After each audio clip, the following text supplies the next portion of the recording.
오늘 설명할 내용은 항등식에 대한 개념을 좀 설명을 할게요.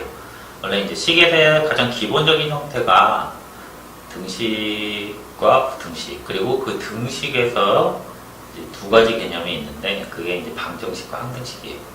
방정식 같은 경우는 우리 중학교 때도 많이 배웠죠. 1차 방정식하고 2차 방정식. 근데 이제 고등학교 와가지고 이제 어떤 식에 대해서 어떤 값이 관계없이 항상 등식이 성립하는 그 항등식에 대한 개념을 좀 배워볼게요. 자, 수학에서 이제 다항식이라고 하는 어떤 식은 딱 두 가지 형태로 나눠지게 되는데, 하나는 등식이라는 애가 있고 하나는 부등식이라는 애예요. 자, 등식 같은 경우는 우리가 알고 있는 이제 이꼴이라고 하는 는이라고 하는 표현은 요걸 가운데 두고 양쪽에 식이 성립하는 거예요. 예를 들어서 자, 좌변 왼쪽에 있는 거죠. 그 다음에 우변이라고 하는 이런 형태로 주어져 있는 걸 보통 등식이라고 얘기해요. 자, 부등식 같은 경우는 우리가 이제 중학교 때도 배웠는데 1차 부등식 가장 기본적인 형태 배웠죠. 뭐냐면 부등호라고 하는 이 형태 또는 요거, 그 다음에 이런 식으로 이렇게 주어지는 이런 것들로 이어져 있는 식을 말하는데, 자, 결국에는 이제 좌변 왼쪽 변과 뭐 예를 들어서 이 우변 이런 식으로 주어지는 게 이게 부등식이에요. 그러니까 이 식이라고 하는 건 등식과 부등식 두 가지로 주어져 있고, 그 등식 중에서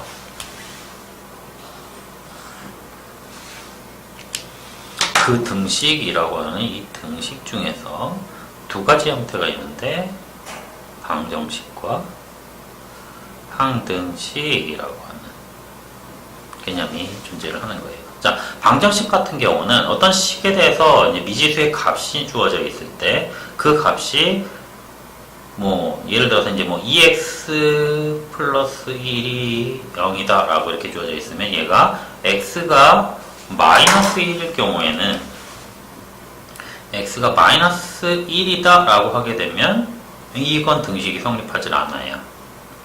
근데 x가 마이너스 2분의 1이다 라고 하면 얘는 등식이 성립하죠. 이런 식으로 어떤 특정한 값에 대하여 참이다 거짓이다를 만들어질 수 있는 식, 등식, 그거를 방정식이라고 얘기를 하고, 항등식은 x에 어떤 값이 들어가든지 항상 등식이 성립하는 걸 항등식이라고 얘기를 해요. 그러니까 가장 대표적인 게 우리 지난 시간에 배웠던 x 플러스 1의 제곱은 x의 제곱 플러스 2x 플러스 1이라고 하는 이런 곱셈 공식의 전개 형태, 아니면 곱셈 공식. 자, 이런 것들은 x가 뭐가 되든지 관계없이 항상 등식이 성립하는 거죠. 그러니까 방정식과 항등식은 두 개의 차이는 결국에는 x에 어떤 특정한 값을 집어넣냐 아니면 항상 등식이 성립하냐 라고 하는 거고, 자, 방정식과 항등식은 각각이 항등식이라고 하는 거는 항상 등식이 성립하고, 방정식은 어떤 특정한 값에 대해서 성립을 하는 거니까, 자, 두 가지의 형태가 달라요. 뭐냐면 일단 식을 양쪽에 봤을 때 한쪽으로 다 넘기고 는 0 하고 이렇게 만들어지면, 이러면 얘는 방정식이에요.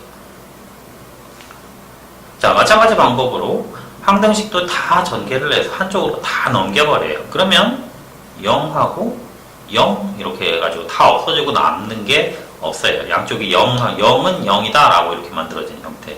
자, 이런 거는 항등식이라고 얘기를 해요. 자, 그러니까 식에서 봤을 때 식에 있는 모든 요소들을 다 넘겨버리는 이런 개념으로 생각하면 방정식, 항등식의 구분이 쉽게 됩니다. 자, 그러면 그 중에서 우리가 배울 게 이 항등식인데, 항등식은 항상 등식이 성립하는, 항상 등식이 성립하는 식을 말하는 거죠. 자, 그러면 이 항상 등식이 성립한다라고 하는 게 어떤 거냐라고 하는 거예요. 자, 방금 전에 봤던 것처럼 이런 식으로 다 넘기게 되면 서로 사라져가지고 없어져 버리는. 자, 또는 자, 예를 들어서 x의 제곱 플러스 2x 플러스 1이다 라고 이렇게 됐는데, 얘가 ax의 제곱 bx 플러스 c다 라고 이렇게 됐어요. 자, 그러면 이렇게 봤을 때 얘가 이제 항등식이 된다 라고 하는 거는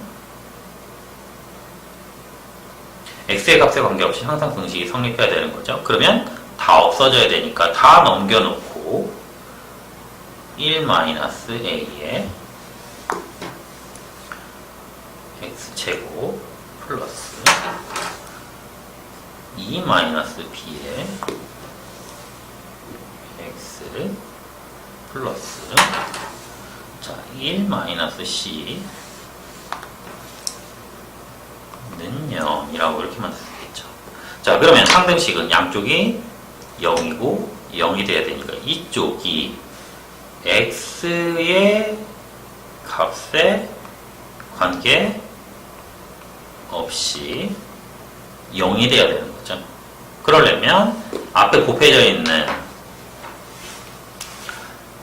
1-a 얘가 0이 돼야 되고 2-a 얘가 0이 되고 얘도 0이 되면 x값에 관계없이 항상 0이 되겠죠. 자 그래서 얘는 a는 1이 돼야 될 거고 b는 2가 돼야 될 거고 c는 1이 돼야 되는 이런 조건이 나오겠죠.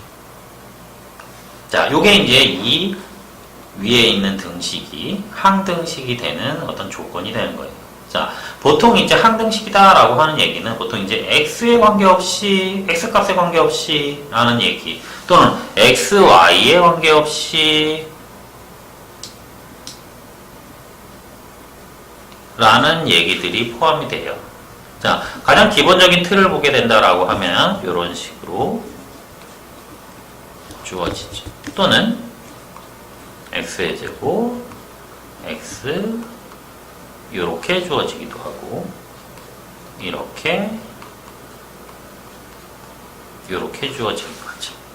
자 위에 거는 x에 관계없이 항상 등식이 성립 그러려니까 어떻게 돼요?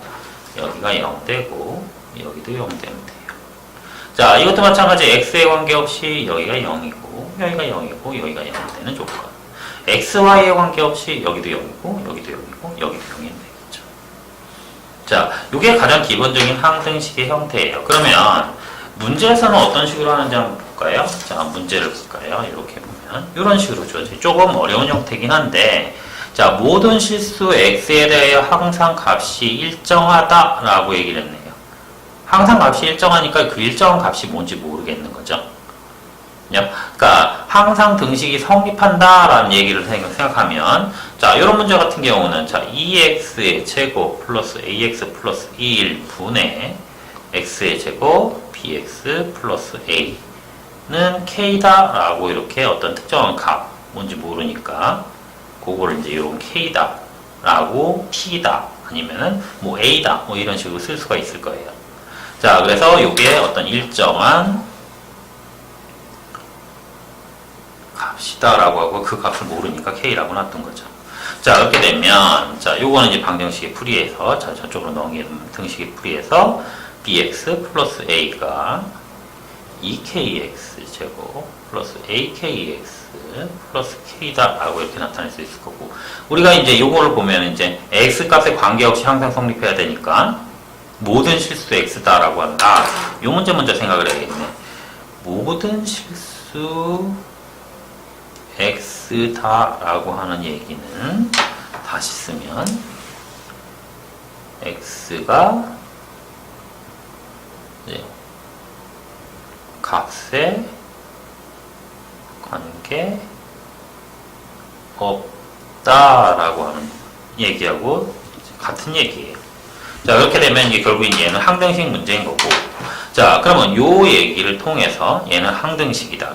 자 x값에 관계없이 항상 등식이 성립해야 되니까 이렇게 만들어야겠죠. 그리고 넘기고 1-2k의 x제곱 그 다음 b-ak의 x a-k다 하고 이렇게 쓸 수가 있겠죠. 자 그렇게 되면 이게 는요 이렇게 되는 거죠.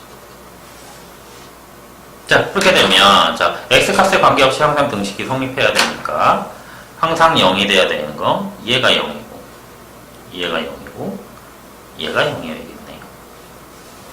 자 그렇게 되니까 1-2k가 0이어야 되니까 k는 얼마예요?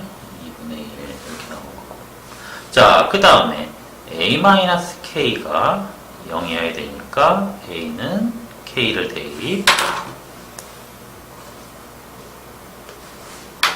그러니까 2분의 2다 라고 이렇게 나오겠죠. 자, 그렇게 되면 자, 이제 마지막 자, B-AK는 A가 2분의 1이고 K도 2분의 1이니까 B-4분의 1 이게 0이 돼야 되겠죠. 그러니까 B는 4분의 1이다 하고 이렇게 각각의 값을 구할 수 있는 형태예요. 그래서 두 개를 더하게 되면 4분의 3이 답이 되는 거죠. 자, 이런 식으로 가장 기본적인 형태에서 조금 더 변형된 이제 분수의 형태, 값이 일정하다, 어떤 특정한 값을 가진다 라고 했을 때 이걸 어떻게 손대야 되나? 라고 하는 거를 이런 식으로 접근할 수 있다 라고 하는, 요거는 이제 기본적으로 많이 주어지는 문제의 형태이기 때문에 요 문제를 풀 수 있는 이런 일종의 테크닉이죠. 변형 테크닉을 알고 있는 게 굉장히 중요해요. 그러니까 항등식에서 가장 기본적인 형태에서 조금 더 확장된 형태구나 라고 알고 있으면 좋겠습니다. 오늘은 항등식에 대해서 배웠는데요. 항등식은 식이라고 하는 형태에서 등식의 일종으로, 등식이 중에 두 가지 축 중에 하나인 거죠. 그러니까 우리가 이제 방정식, 항등식, 자, 식이라고 하는 거는 우리가 다항식으로 굉장히 많이 쓰일 거예요. 뭐 함수에서도 쓰일 거고, 뭐 여러 가지로 쓰일 건데, 거기서 다양하게 많이 쓰일 수 있기 때문에 이 기본적인 형태, 그리고 항등식의 성질, 그리고 특성들, 이런 것들, 그리고 어떤 식으로 풀이를 하고 어떤 식으로 푸는지 이런 것들은 꼭 알아둬야 될 필요가 있어서 이렇게 수업을 진행했습니다. 오랜 시간 동안 시청해 주셔서 감사하고요. 시청 후에 많은 구독 부탁드리고 좋아요 부탁드립니다.